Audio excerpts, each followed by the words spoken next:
Alright, let's move to number 1 over here where I've got Revit open, and let's try that part file. In this file, I'm going to make the side L shape, extrude it, and then cut out those 2 squares. Let's give that a shot. So start a 2D sketch, and let's make an L shape. Dimensions look like about 5 up and 3, 4, 5, 6, 7, 8 across. So 5 and 8. I'm going to do this with the line tool. Goes 5, tab.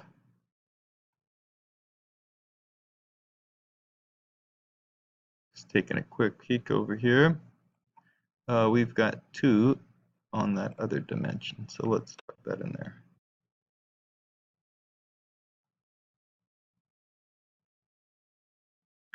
So if I went up by 5 and it's 2's, then this one would go 3.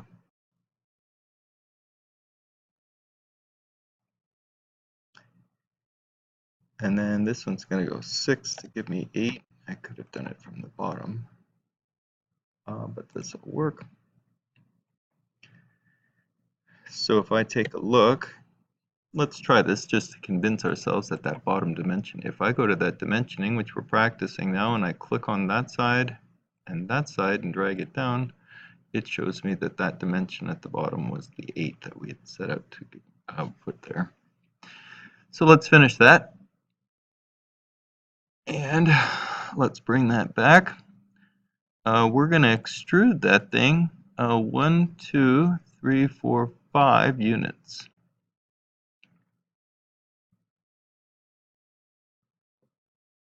Right, so I've got a nice starting point for that shape, where now I have to cut away 2 rectangles. One in this area, where I got to remove that material, and one in this area. Notice that I could draw here, or I could draw here to remove that section. I can draw here or draw there to remove that section. To me, in my mind, the most obvious rectangle is going to be here. So let's just take a quick peek. It says that I want to leave 1 unit on each side out of 5, so I'm cutting away 3. So let's try that one first. So if I start a 2D sketch and draw on the top a rectangle, I'm going to make a rough rectangle and not try to fit it exactly into that space, because I'm going to dimension that rectangle exactly to make sure that all my edges work out perfectly. So that's my cutaway rectangle, but I need to fine-tune it to fit the space that I want it to be in. So I'm going to go back to this dimensioning tool. The gap on our model is only 1 unit on either side. So if I go dimension there, and lock it in at 1 unit, I'll know that that edge is going to be 1 unit from the edge.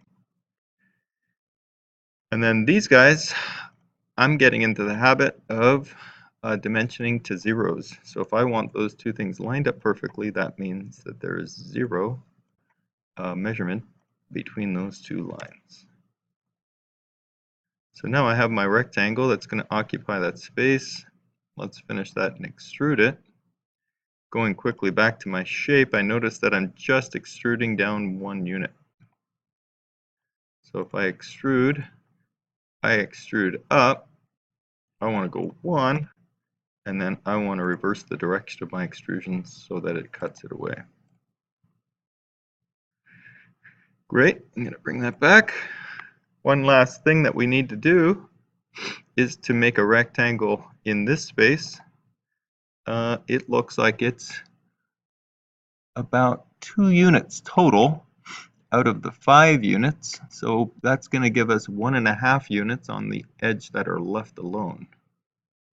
It goes into it about 1, 2, 3, 4 units. So I'm going to start a 2D sketch on this top surface on the lower part of my widget here. I'm going to draw it as a rectangle again, and I'm going to make it completely random. I'm going to escape out of my drawing tool and hit dimension, I want that edge to bring it right to the edge of my object. So we said we were going to go zeros. And this guy's going to be 1.5. And this guy's going to be 1.5. And then we want it to go in 4 units. So the distance